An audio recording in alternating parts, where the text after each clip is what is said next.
Hello, bienvenue dans le Doxantu digital de l'agence de presse sénégalaise. En perspective de la journée nationale de reboisement initiée par le chef de l'État ce dimanche 4 août, le Doxantu de ce mercredi nous amène sur une plage bordée de cocotiers, un environnement vert qui impose sa belle vue salée.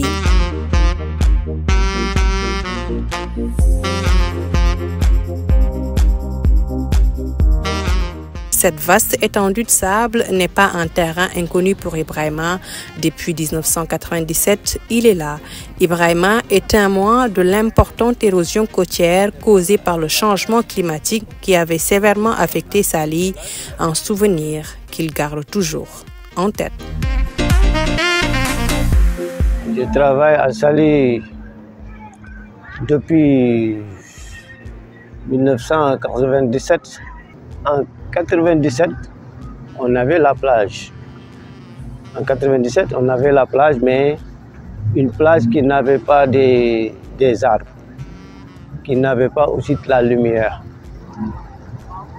Mais avec l'avancement de la mer, on a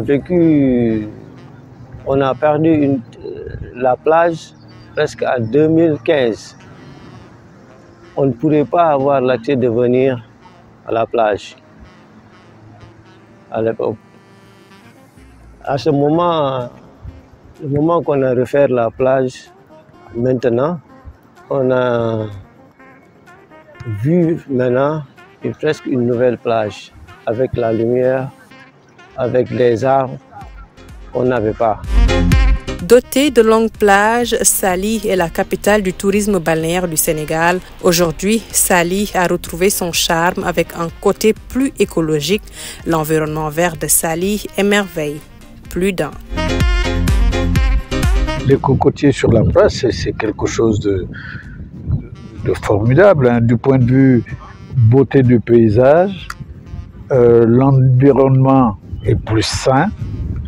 Hein? Parce que lorsqu'on voit une plage garnie de cocotiers, bon, on a du mal à imaginer des détritus un peu partout. Ça donne quelque chose de plaisant à voir. Hein?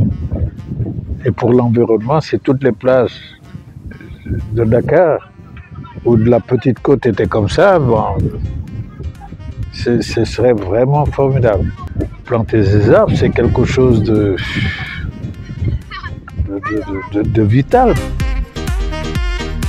Voir sa belle plage reprendre son environnement convivial est aujourd'hui l'une de ses fiertés.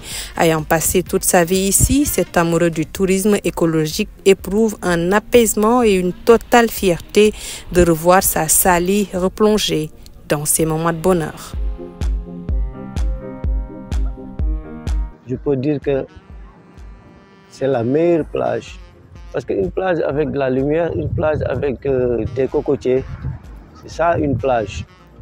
Une plage qui n'avait pas des arbres, je pense que ça, ce n'est pas une plage. Maintenant, on a vraiment une belle plage. C'est pour cela, chaque week-end, on reçoit beaucoup de monde ici. Comme je vous l'avais dit, quand il sera là le dimanche matin, à partir de 10h jusqu'à 20h, il n'y a que du monde. C'est à cause des arbres que tu peux rester 2 heures ou 3 heures de temps. S'il n'y avait pas d'arbres, avec le soleil, tu vas rentrer très tôt. Les travaux de protection et de restauration des plages illustrent parfaitement le rôle des infrastructures résilientes au climat dans le tourisme côtier. La plantation d'arbres est une action simple et concrète qui peut avoir un impact sur la lutte contre le réchauffement climatique. Les arbres jouent également un rôle important dans la préservation de la biodiversité et dans la lutte contre l'érosion des sols.